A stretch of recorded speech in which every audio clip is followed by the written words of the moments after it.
defined as. So efficiency is defined as high flexibility, low capital expenditure, and optimized IT management time. So at the end of it, what we want is optimized IT management time. The IT staff should not be able to only run after day-to-day activities and troubleshooting part, but then they should be able to spend their time more onto effective processes, which is going to help the infrastructure or the company at the end of it. Okay, let's have a look at the Gartner quadrant, wherein if you see that Microsoft is in the leaders quadrant. Okay, and then slowly it is still building up, so that I'm sure that by the end of this year or in near future we'll still be the leaders. Okay, and then what are the IT challenges and priorities that we face, like, or you guys face, I should say. You just had a meeting with your CIO, or the management has said that okay, there will be no IT budget this year. Okay, then you have a basic question that then how am I supposed to now manage costs? Okay, how am I supposed to address the consumerization of IT? How do I keep my data safe and application secure, right?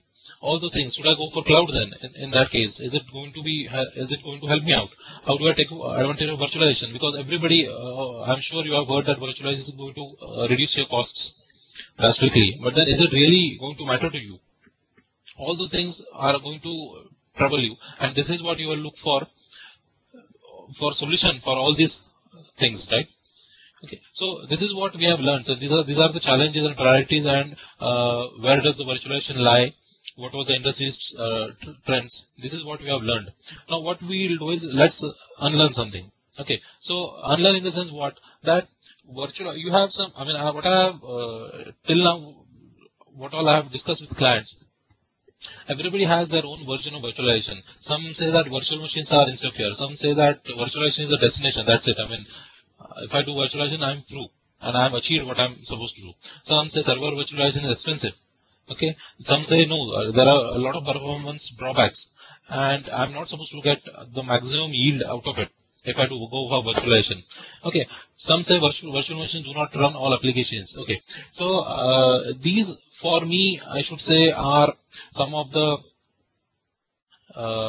myths, I should say, that people have in mind. So what we'll do is we'll relearn some of the things, right? Okay, and what are we going to do is, first thing is virtualization is not a destination. Okay, it's always a journey. Journey towards what? Journey towards achieving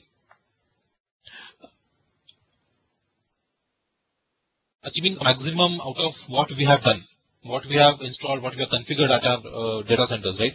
So a data says, I mean, a common, if you want numbers, then a couple of data points from Microsoft research say that 41% of the customers are using services across data centers on premise and in public cloud. So that is something called as hybrid model. And then 80% of the customers will move to the hybrid model. So what is the hybrid model? Normally, when we talk about hybrid model, so it is something like from moving from physical to private and to public.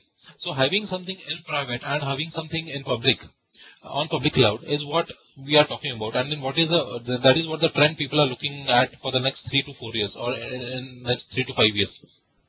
Initially, you had a physical infrastructure, then you moved on to virtual infrastructure, then moved on to private cloud.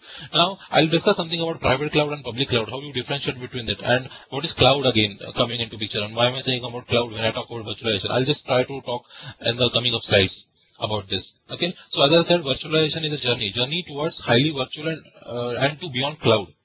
Okay, so what is it that we are going to achieve here when I say beyond virtualization? So everybody has done basic virtualization technology. Okay, that has helped him to save costs and to have some operational efficiencies, right? So the whole idea now is to go just beyond basic virtualization. So what is going to achieve when you go beyond virtualization? We are going to create more dynamic platforms. Okay, to build more private clouds in this. Okay, and then eventually provide infrastructure as a service. Okay, that is what private cloud is all about. Think as a data center. Think about your data center as a set of pooled resources. Okay, so what are those resources? Compute, network, and storage. Okay, and it will not be just bunch of VMs in that case. So that is what you are going to achieve, and that is what you are going to look at. in this. Okay, so what is the tool that is available from Microsoft if you want to achieve first virtualization and then go beyond it? So Microsoft offers you Hyper-V. Okay, and then let's see what was Hyper-V before Windows Server 2012. So you probably all know that Microsoft has launched Windows Server 2012 and Hyper-V version 3.2. So what was it available earlier? So Hyper-V was introduced with Windows Server 2008. Okay, a newer version was introduced with 2000 R2, and then update version was introduced in 2000 R2 SP1. Okay, so there are two flavors of Hyper-V. First is hypervisor based virtualization feature. So that's a rule that you install when you install a Windows Server 2008 or Windows Server 2012 as well. And the second is Microsoft Hyper-V Server, which is a standalone product. It's a free download. Mind well, yes, it is a free download, which only contains Windows Hypervisor, Windows Server driver model, and virtualization components. It's a free model which you can download and evaluate at your own. There is no additional cost involved in this. So what were the benefits when we had Hyper-V with 2000 R2? Okay, so it was live migration. Okay, one of the features. So live migration is a feature probably you all know. You can migrate a machine from one host to another host, where in the end user does not know anything at all what is going on in the backend. There is no downtime for him. There is no even a drop of a single packet in these things. Okay, so there was increase in availability for adding and removing virtual machine storage. Okay, and important thing is Hyper-V processor compatibility mode for live migration was introduced. So what happens is there is a possibility that you have an Intel processor and you had, so Intel is some higher end processor, the 3.0, and another was Intel processor with 2.4. So there is a difference between the processors. So this compatibility issue was removed when they introduced Hyper-V with 2000 R2. Okay, again there is something called as improved virtual machine memory management, so that you can assign dynamic memory, and then as and when required, the machine will pick up that memory and free it later when there is no use of it now. So this is what was Hyper-V before Windows Server 2012. I'll just show you, while after the presentation is over, I'll show you some demo of the Hyper-V console and how you can assign the virtual machine memory management. Okay, so now what is Hyper-V in Windows Server 2012? Okay, it offers you more secure multi-tenancy. Now when I say more secure multi-tenancy, what do I actually mean? It means that I can have, if I have a data center, for example, and then obviously when I have a data center, I'll have multiple clients coming on to me saying that please host our servers, right? Now, at the end of it, there is only single switch wherein I'm going to host all those machines onto say different pools. And then there is a possibility that everybody will say that this is not done yet. I mean, you cannot use a single switch. You'd have to have different switches for us. Because then there is a possibility that somebody can steal our data or somebody can share our data in this.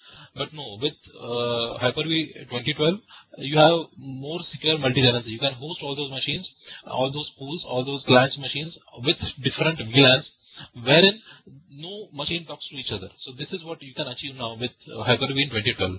Flexible infrastructure when and where you need it. That means that you can have on the fly, you can allocate resources to the VMs and then get them assigned to the clients. There is no need for you to wait for all those POs and processes, multitasking, ITL processes and all, just to have an VM ready for you, or something like shift a machine from one host to another host without any downtime. So that is the flexible infrastructure we are talking about. Second thing is about scaling, performance and density. I mean, we'll check in the next slide what is actually how far Hyper-V has scaled in 2012, and high availability. So high availability, like in VM migration, live migration was always there with 2000 R2 as well. That has been continued in Hyper-V 2012 also. Okay, in high availability, there is something, the feature they have introduced now is called as Hyper-V Replica. Mind well, it is a very free of cost product. There is no additional price included in this when you want to use Hyper-V Replica. What happens is you can specify the machines and you can create a DR. So all the machines from your existing data center can be replicated onto a DR site on a single machine or on the similar architecture, which is a very important fact which we need to consider here. Okay, so as I was saying, see the scalability now, you can just check the scalability here. Okay, so Hyper-V, I mean, you can just see the improvement factor from Windows, only from Windows Server 2008 R2 to now 2012. Okay, now the host, okay, used to only support 1 TB of RAM. Now it can support up to 4 TB of RAM. Okay, virtual processors per host, it was only available of 512. Now we can support almost 2000 virtual processors per host. Okay, memory per virtual machine was 64 GB. Now we can support memory per virtual machine to 1 TB. Okay, cluster nodes. When you have HA, you have cluster, and then the nodes were supported 16. Now we are going up to 64 nodes. All this thing is possible now with Hyper-V 2012. Just look at this improvement factor: 5x, 4x, 16x. Up to improvement has been achieved in 2012. Okay, so where it is leading to? So where is all this thing, all this scalability and achievement and then improvements in the factor leading us to? Okay, so think about a scenario. This is very possible. This is possible for any organization, right? So at one hand, you always have the service consumer, which is the application owner, or in layman terms, we call them as the consumer, or what you call them as an end user. And on the other hand, we have a service provider or a data center administrator, right? System admins we have. So these are the two factors of any IT conversation, right? Normally, what happens is the consumer or the end user always needs some empowerment and agility. So he should be able to fastly do something quickly on the fly, should be able to do things, right? There's something called a self-service experience. So he should be able to do it on his own. There should be no restriction as such. He should have full visibility of his application and he should have control on it. And obviously at the end of it, because he is an end user, he needs simplicity on that, right? So on the other hand, this is the view of a service consumer. Now we are going to call him a service consumer and app owner, to be very frank. I mean, you will hear this a lot from me, app owner. And then on the other hand, we have a service provider. So we all guys, all IT guys are now service provider. Okay, and what do we are worrying about? Right? We are worrying about resource pooling. We are worrying about delegation and control, so that no unwanted usage is given to, or unwanted power is given, delegated to any user who does some major changes in the system, and everything goes down, right? So we are always concerned about delegation and control. We are always thinking that my system should be flexible and elastic, and obviously all these things should be managed with cost efficiency, right? So how do we manage these things, right? I mean, how do we have the service provider and the app owner talking to each other? So we have to have a service agreement, right? So if there is a service agreement, then the service consumer, whatever the app owner is asking for, we can provide him as a service provider in Valentine. So we'll have some kind of SLAs here, right? And then how are we going to achieve it? Finally, we are going to achieve it using Microsoft System Center, right? So what does Microsoft System Center is going to do for you? It is going to deliver IT as a service, right? As we said, on our terms, with flexible and common management across your hybrid environment, right? So this is what the power System Center is going to give you to do all these things. Okay, so let's talk about, now that we have introduced System Center. So we talk about an app owner and we talk about a service provider and how we are going to manage them hand in hand, right? So there is no issues coming up, and then every SLA is maintained here. So that is what that is when the System Center comes into picture, and then System Center delivers you three basic core promises. First is productive infrastructure, second is predictable applications, and third is obviously the cloud. Okay, so when I talk about productive infrastructure, what is it that I am expecting from it, right? So the System Center can manage my heterogeneous support. Okay, it gives me process automation. So I am going to cover some of the topics of the components of System Center, wherein we should be able to see how it is managed, or what are the components of System Center that manage these things, right? Okay, then there is always something like self-service infrastructure. We just talked about what the app owner needs. The app owner needs self-service portals, something like that, which is obviously delivered by System Center here. Okay, predictable applications. Now we have SCOM coming up. Okay, there's something called Operations Manager. I'm sure you have heard about Operations Manager or System Center Virtual Machine or something like Data Protection Manager. So it is monitoring, right? With SCOM 2012, we have now deep application monitoring, okay, and diagnosis as well. So what does it do? It can go up to the DLL level of a .NET application and tell you that this is the function which is going to create a problem for you, is creating a problem for you. Okay, and then please look into matter and resolve it, kind of a thing. So this is what the service center approach also we are trying to build into this. And obviously in the cloud. So management of your hybrid cloud, right, on your terms and with a common tool set, which is important. So you don't have to buy a number of tools to manage your infrastructure. So though you have physical, virtual, and cloud management. So in cloud management, I'm talking about a public cloud management, right? Or it could be a private cloud also. But then when you have to manage all this, it still can be done with System Center 2012. Okay. Again, the same thing. So network device management monitoring is also now incorporated in System Center. So you can manage your Cisco devices here through and through. You can have an end-to-end view of your applications. You can establish and manage SLAs using System Center. Okay, and you can always have, as we are saying, reporting is one of the factors which you will always like to show your management. Okay, this was the case before implementing the System Center. Now this is the case that we are not now facing much of a problem, and all those day-to-day problems and very silly problems have been resolved, and then we are able to do now much more better and much more effectively. We are delivering services. That is one of the things. Okay, so I was talking about some of the factors of System Center, right? So one of the thing is now SCOM. So COM, System Center Operations Manager.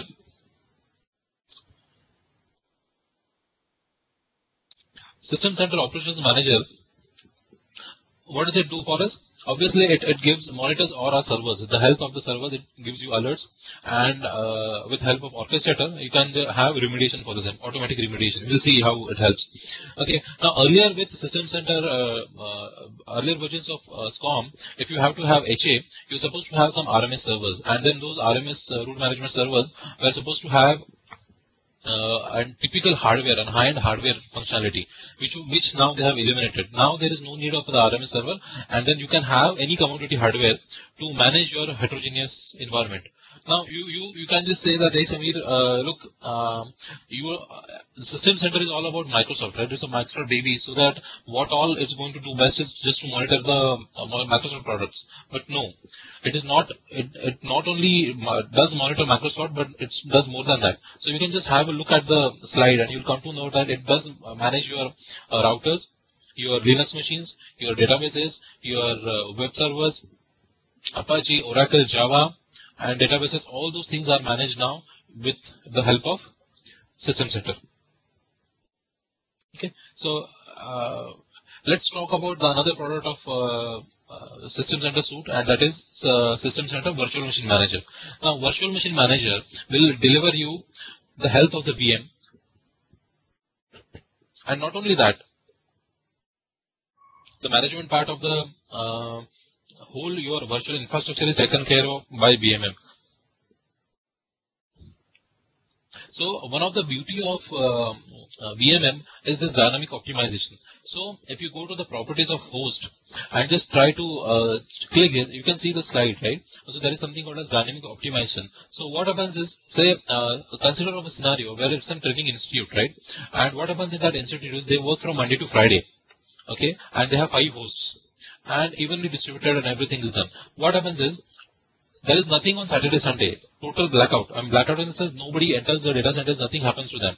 But they still have to, because they don't have any other option, they have to keep all those machines up and running.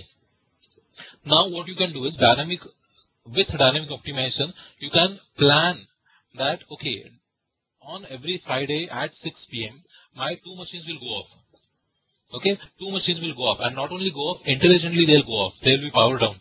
What will happen is the machines, the VMs which are already present on them will automatically get migrated to the remaining hosts, and these machines will go off. Also, you can intelligently tell them that on Monday by 8 a.m. you should be able to power up, and the machines which were already present on them should get back moved to the hosts.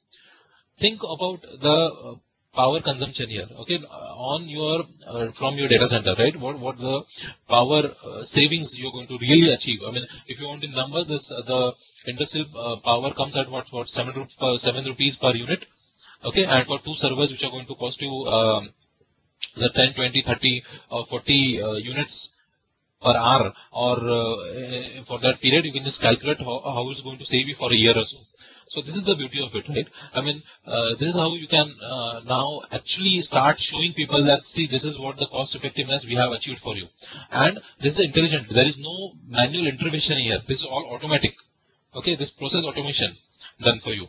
Now, again, so for any IT processes, you have all those verticals, right? So you have event management, you have service desk, you have configuration manager database, you have actual configuration, virtualization, storage, server, network. All these are IT silos. And then let's talk about some IT silo processes. Like, for example, you have incident response, okay, which is going to take your event management, service desk, and configuration and CMDB. Okay, talk about something provisioning of a VM. So it's going to take your service desk to network. All those IT silos are going to come into picture. And then there's something called as application service management or VM lifecycle management, which consumes all the 7 IT silos. Now let's see how a normal, we'll take an example of VM lifecycle management here. Okay, let's see what are the processes that happen when you have a VM to configure. So you have a monitor for request, and you initiate a change, you create a deployment template, then you clone a VM, say you create a disk, you assign it a disk to it, okay, and then you create a server, you join it to the network, you connect the disk to a VM, okay, and all those things, and you close the request. This is all manual process. Now let's see what happens if this process is automation. What you see here is a console of orchestrator. Now orchestrator was earlier Opalis. Now they have brought in this with now System Center, and the orchestrator has runbooks. What are runbooks? Runbooks are eventually GUI scripts. Okay, and then you can run those scripts, drag and drop those scripts. I'll try to show you a demo of the same also, a very small demo. And here you can assign all these processes in a single script. Okay, you'll create a runbook, and then that runbook will automatically do all the requirements. It will involve all the IT silos and give you a single product. So that's it. This is how you can deliver flexible and reliable data center services, right, through orchestrated workflows, as the slide says here. So you improve the service reliability in this. If you want to you want to deliver a VM, it is done in half an hour's time or less than that. In fact, it depends on your network conditions, obviously. But this is what is now achievable and possible. Okay, let's take a typical example, right? I mean, you all probably have gone through this, and you'll be able to tell me much more about this than me. Okay, so what try to simulate? We'll try to simulate a single problem, right? So there's somebody who locks a call, right? Then what happens is you try to violate that event. You run some tests. You ask some questions to the client, and you try to formulate or assign that call. You try to segregate that call and try to monitor it to or pinpoint it to a particular scope. Okay, then as I said, you gather surveys and check for the known issues. That okay, is this the case? Is that the case? You'll eliminate all these issues and all. So if nothing happens, you'll open a ticket. If you have ITL processes in your office, in your organization which are followed, then that you have to wait for somebody to assign those. You have to wait for somebody to allow those or get it ahead, something like that. Okay, then somebody will update the event ticket with a ticket number. Okay, in the meantime, then somebody happens, to get the ticket number assigned to him, and then he resolves the incident. Okay, it doesn't stop only on resolving the incident. Somebody has to verify the resolution. So as and when the next available help desk guy has a time, he'll call and verify the resolution, and then reporting will happen. So on an average, if you check this, okay, somebody will go ahead and update and close the event also. Okay, that is also important. So on an average, this is what is seen, that a single ticket takes about 68 minutes of work time, okay, which is error prone and unpredictable because there are manual processes involved. Now this is what I'm talking about, a single, if you say it's a single incident. Now you have such multiple incidents a day, and see what will happen to you if you think about all those instances for a year. On the other hand, what do we have here? Okay, let's see. So what do we do if we have automation? Okay, this is a very single thing. Now just see how good it is. They're all the same incidences. If you automate them for all the known issues, it takes less than a minute of total time for the IT process. And also, he doesn't have to do anything. Your IT guy doesn't have to do anything here. Okay, and okay, the processes are executed predictability and efficiently with automation.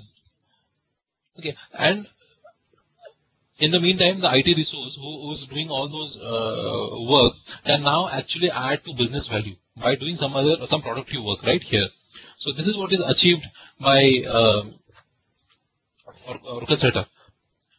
Process automation. Okay, I'm almost at the end of the session. After this, we'll have a small demo. So to summarize this, what do we have? Right? As I said, there is something at one of the end. We have an application owner. On the other end, we have a DC admin. So that's the service provider, right? So there's something. Okay. So this slide particularly lists all the 7 flavors, not flavors actually, all the 7 contents of System Center suite. So we have application controller, you have service manager, you have orchestrator, you have virtual machine manager, or operations manager, configuration manager, and data protection manager. So I'll explain this to you in another way. So if you see, you can segregate these in 3 basic terms. One is application management, another is service delivery and automation, and third is infrastructure management. So let's see how it is achieved, right?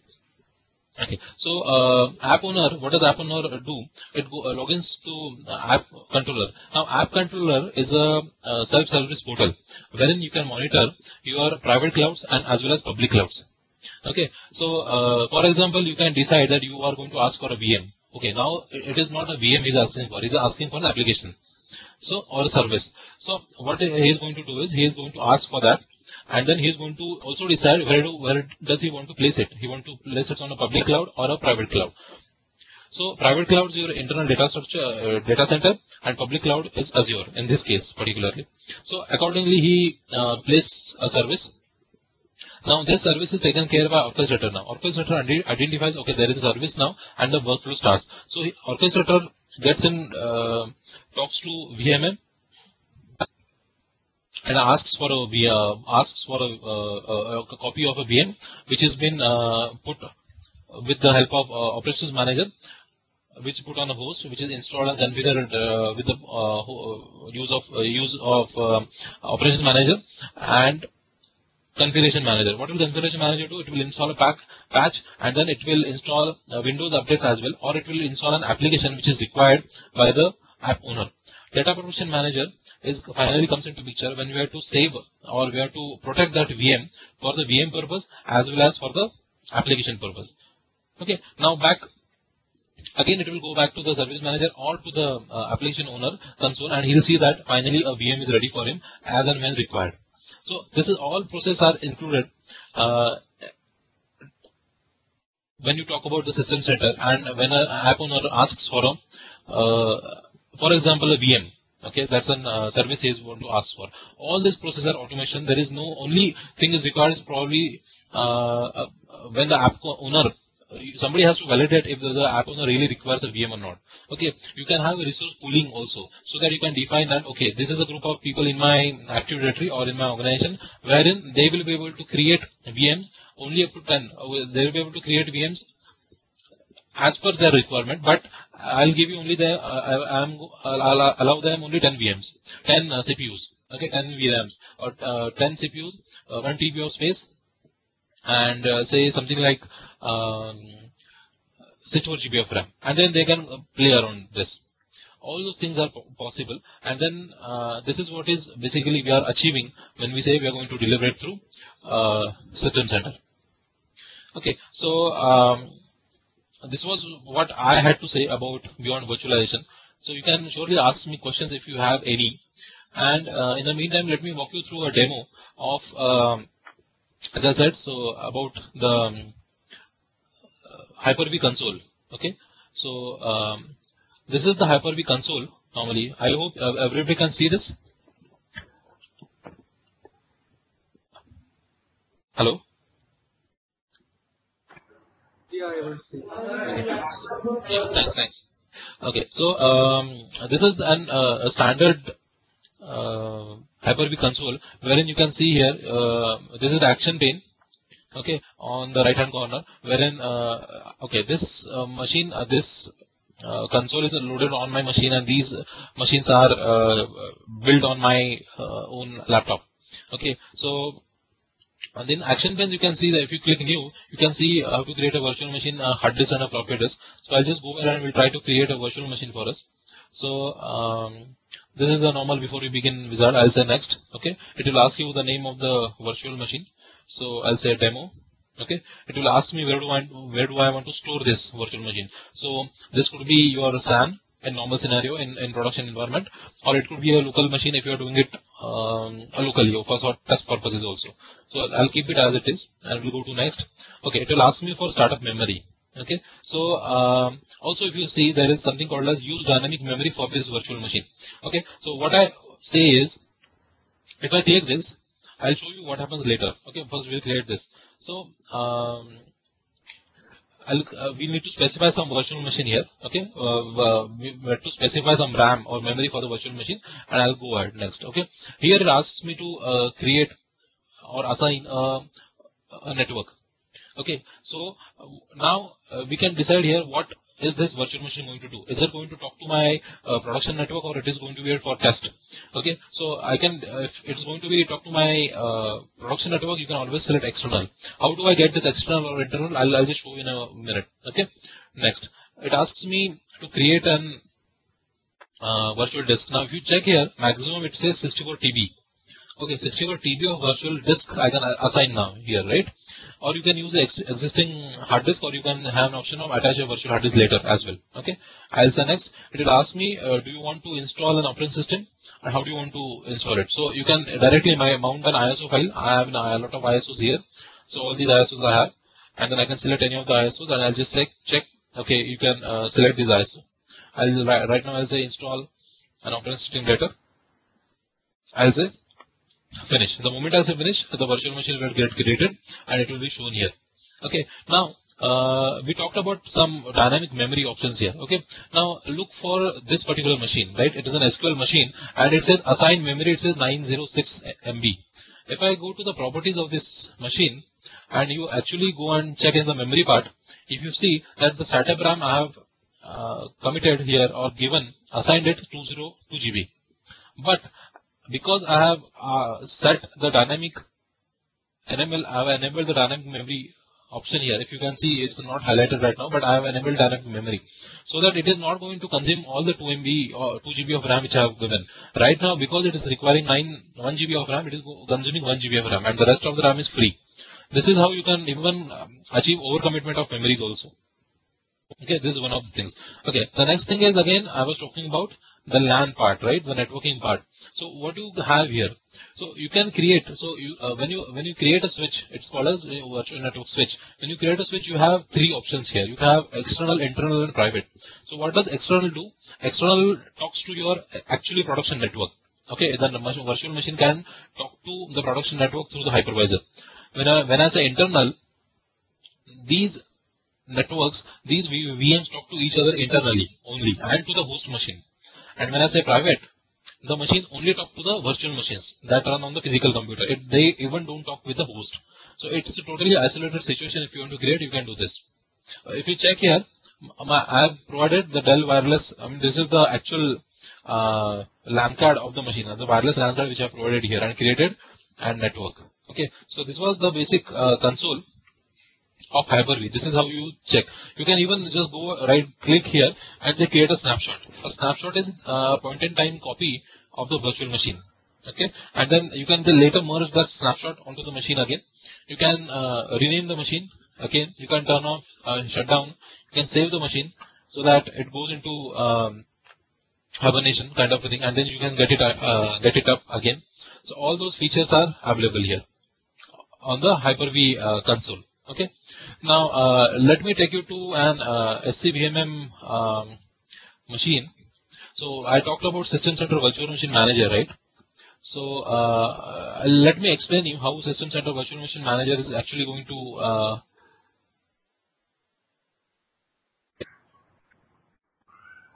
help us in this.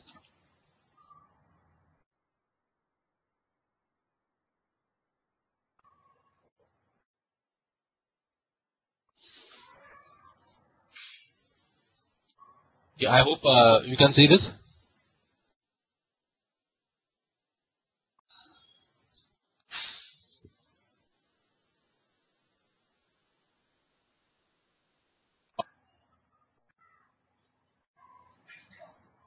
Okay, so This is the basic console of SCVMM. Now you can see it's the name of the machine is VMM 2012, which I have given.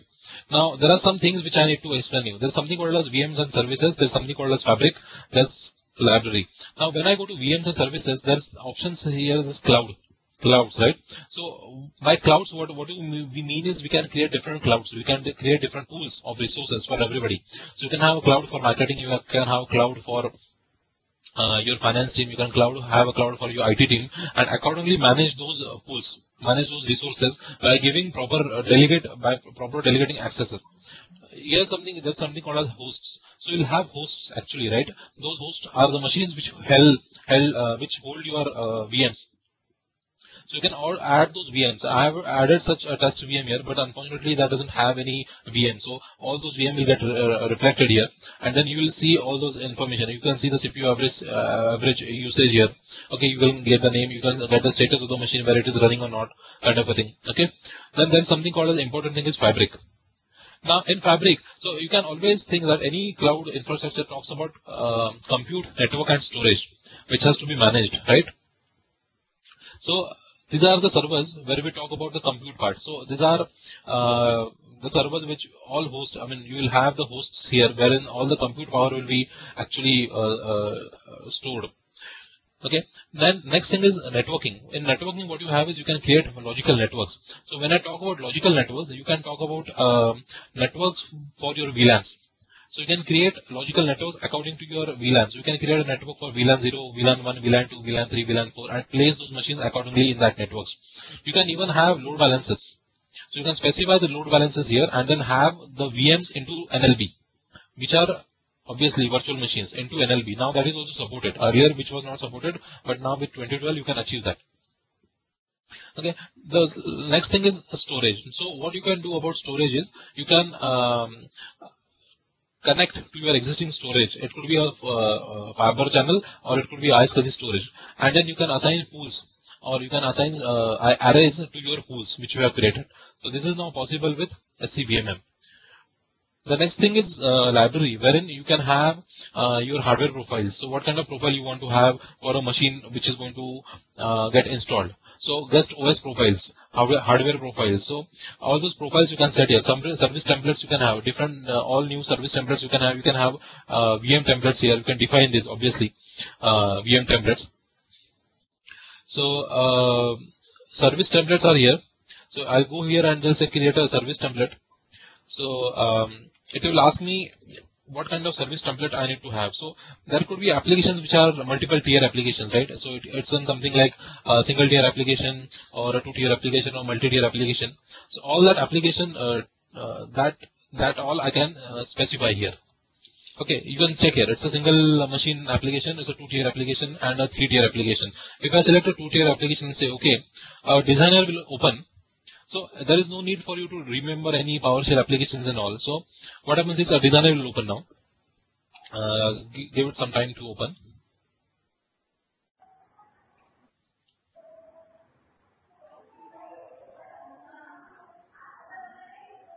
Probably because of the screen resolution, there could be, you have to just scroll up and down. Okay. So as I said, see.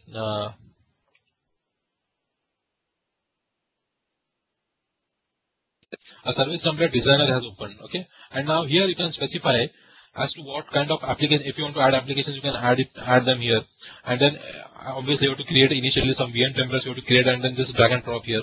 But that all will take a lot of time, so I cannot just take it here. But just to give a fair idea that you can go ahead and just create a service template. So whenever you have such requirement to deploy a 2-tier architecture, you just have to select the service template which we have created right now, which we can create this way, and just deploy it to a particular cloud set. So all what we will do is it will create the VHD, it will get the VHD from the library, and then accordingly that VHD will get installed on the machine with the same architecture, and then you will have that machine ready. So this is the delivery we are talking about. Okay, so this is what we can achieve. So this was basic thing. Okay, so suddenly you have here something like jobs. So what you can see is you can see all the jobs here, and check what's the current job is running and what's the status of the same. This all is possible here. Okay. Now let me take you to Orchestrator and show a little demo, and then we'll end after this. So okay, so let me share you my desktop straight away, and then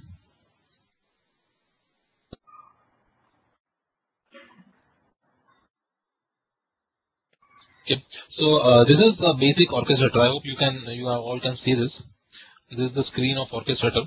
And then if you see, I have opened something called as Runbook Designer. Now, what does this Runbook Designer do for us? That is, it can create runbooks. So as I said in the very first thing, that runbooks are eventually scripts. Okay, and very easy scripts. So what you have to do is you just have to drag and drop here to create something, like, okay. So this is the easiest way to you can do that. So there's something in the monitoring part which you want to log. So you create a runbook by just clicking this. I mean, you'll just drag this and then link it. So there is a button here, right? This is how you can link it.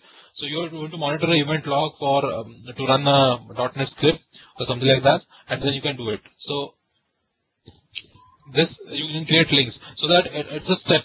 So after this, what it has to do, it has to go to and run a .NET script. This is an example which I am giving you, right?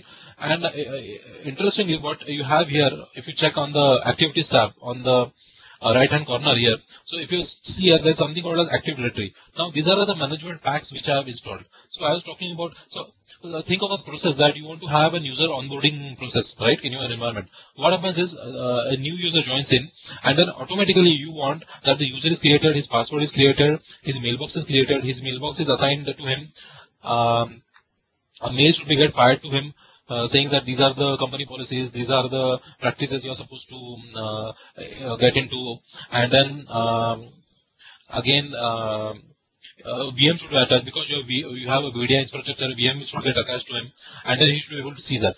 So all those things, all those processes can be automated using Orchestrator. Okay, and it's very easy. I mean, this is how you just drag and drop to create. So I just say create a user. So I drag this. Okay, I create a user, and then I say create a group. So the user is placed into a particular group. I'll say add user to a group. So something like I just have to keep drag and dropping something like that. So I go to Exchange admin here. Okay, then I say create a mailbox for this user. Okay, something like this. So I keep on linking them to each other. So this way I can create a runbook which is automated and then and delivered without any errors, right? So I'll try to show. I create a very simple runbook which says restart a system. Here, if you can see, this is a Windows 7 machine. Okay, and then what I'm going to do is I'm just going to go to runbook tester. You can test your runbooks, right? And I'll say run. Okay, and let's see if anything happens here. Okay, fantastic. See, it worked. So what I've done is I've specified something here in the restart system. In the properties, I have specified that okay, this machine should get restarted. This is an automated runbook, right? If you see here, message. I mean, here it also I have specified the name of the computer, and below that I have mentioned the message. What message should be delivered? So it says your machine will be restarted in 30 seconds. So for any emergency or for some reason you have to restart, take a remote. You don't have to go there and do a restart. It's just sitting in your data center or at your desk. Take the console of the orchestrator and restart the machine. It's a very simple and basic example, but just to have you believe this that okay, this is something like a very easy thing to do, and then yes, this can be done. I have demonstrated you. So this is all about System Center and my demo today. So if you have any questions, you can surely ask them. We have a couple of minutes more to spare from your important time. So are there any questions? You can go to the question and answer panel there and just ask any questions or raise a hand so that I'll get to know that you have asked questions. If there is a disturbance between voice and all, in that case, or you don't have mics with you. So please do ask questions so that accordingly it's very easy for me to answer them. Or anyway, you have my coordinates so that you can anyway contact me and then we can take it ahead. Any questions so far?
Okay, I hope it was informative enough, and thank you all for joining and hearing me out.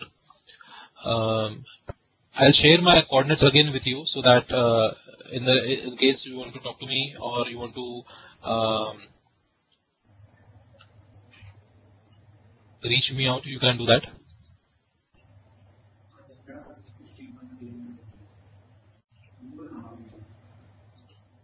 Thanks, Samir. Yeah, thanks a lot. Yeah, bye. Bye bye. Thanks.